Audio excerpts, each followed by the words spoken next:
Assalamualaikum warahmatullahi wabarakatuh. Selamat datang di channel Cerita Astral, channel yang menyajikan cerita rakyat dan urban legend di setiap pelosok Nusantara. Channel yang selalu menjadi teman menuju tidur Anda. Sebelum saya melanjutkan ceritanya, jangan lupa dukung channel ini dengan cara like setiap videonya dan klik tombol subscribe, lalu nyalakan lonceng notifikasinya agar tidak ketinggalan cerita-cerita seram selanjutnya. Tarik selimut kalian, pasang headset, dan putar ceritanya.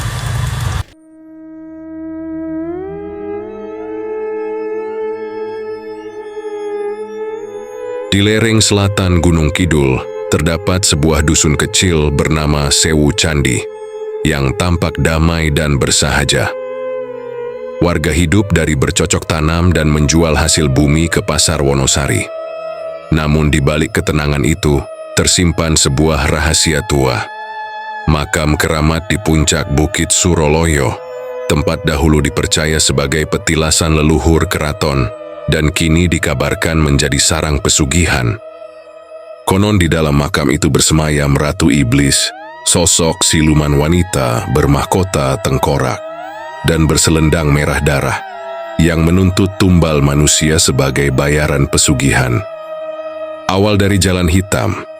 3 tahun sebelum malam 1 suro itu, seorang lelaki bernama Sarman, pemilik toko bangunan kecil, merasa usahanya bangkrut karena kalah saing dengan toko besar dari kota. Frustrasi dan terdesak utang, ia mendatangi seorang dukun bernama Ki Mertuaji yang dikenal bisa membuka jalan pesugihan. Ki Mertuaji membawanya ke makam keramat di Bukit Suroloyo pada malam Jumat Kliwon. Di sana, Sarman menjalani tirakat 7 hari dan memberikan darah jari manisnya di atas batu nisan yang retak. Saat malam terakhir, kabut menebal dan dari dalam pusaran tanah muncul Ratu Iblis. Tingginya 2 kali manusia, berkulit seperti arang terbakar, dan matanya menyala merah. Ia menawarkan kekayaan dengan satu syarat. Setiap purnama, harus ada 1 nyawa manusia sebagai tumbal. Sarman menyanggupi, dan sejak itu tokonya melejit membuka cabang, lalu membangun villa di pinggir pantai. Tapi setiap bulan, warga mulai hilang satu persatu. Teror tumbal dan tangisan gunung. Korban pertama adalah Siti Romlah, gadis remaja yang hilang saat menimba air.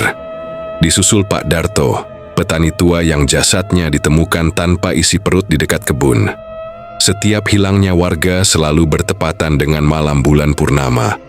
Anehnya, hewan-hewan desa pun enggan melewati jalur ke Bukit Suroloyo, dan kabut pekat turun meski siang hari. Warga mulai menyebut-nyebut bahwa pesugihan telah bangkit kembali. Namun mereka tak tahu siapa pelakunya. Para dukun kampung yang mencoba menyelidiki justru hilang atau menjadi gila.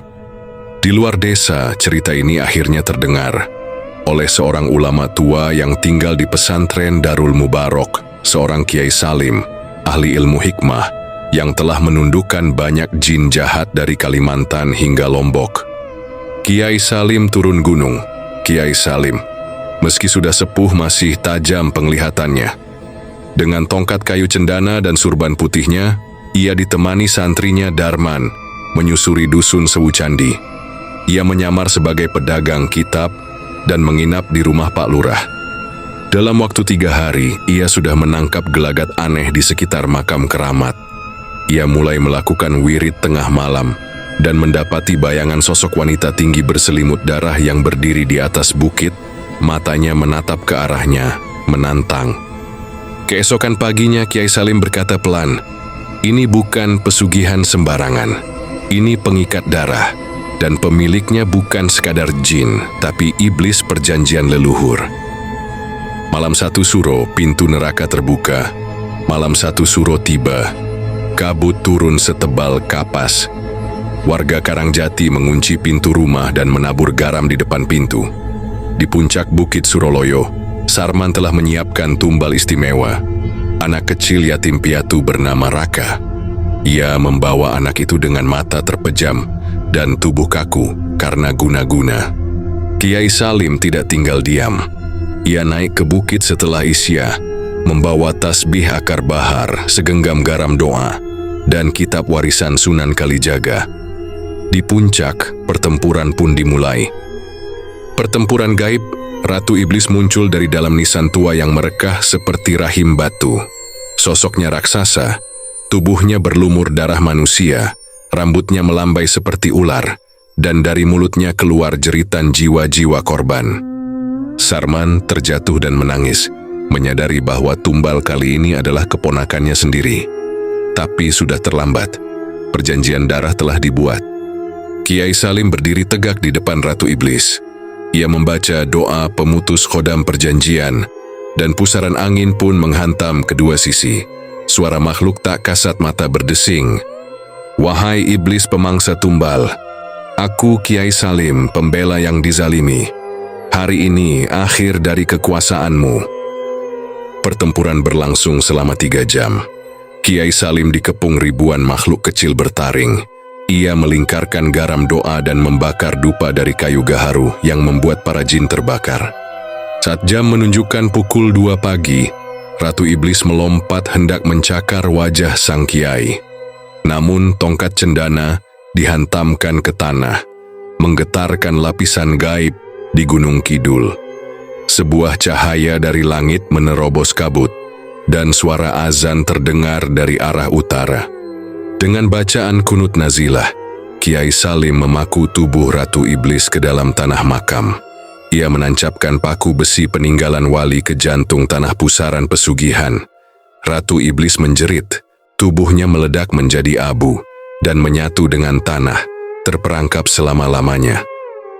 Sarman ditemukan dalam keadaan setengah gila, meracau tentang darah dan mata iblis. Ia kemudian dibawa ke pesantren untuk diruqyah. Usahanya pun bangkrut dalam waktu 2 bulan. Warga yang dulu hilang tak kembali, tapi malam-malam mereka kini tenang. Makam keramat kini dijaga dan dikelilingi oleh ayat-ayat suci yang ditanam oleh para santri. Bukit Suroloyo menjadi tempat ziarah, tapi bukan lagi untuk pesugihan, melainkan untuk mengenang bahwa setiap perjanjian dengan iblis akan berakhir dengan kehancuran. Kiai Salim kembali ke pesantren, menolak liputan media atau penghargaan apapun. Ia hanya berkata kepada Darman, "Jangan berharap kaya dari jalan pintas, sebab iblis tak pernah memberi. Ia hanya menunggu harga yang lebih mahal." Dan malam 1 suro di Gunung Kidul kini hanya tinggal cerita. Tapi suara kabut kadang masih terdengar, mengingatkan bahwa setiap perjanjian gelap menyisakan jejak gaib yang tak pernah benar-benar hilang. Demikian kisah ini kami sampaikan. Terima kasih yang sudah menonton sampai selesai. Jangan lupa dukung terus channel ini dengan cara klik tombol like dan tombol subscribe, dan nyalakan lonceng notifikasinya agar tidak ketinggalan video-video seram berikutnya. Wassalamualaikum warahmatullahi wabarakatuh.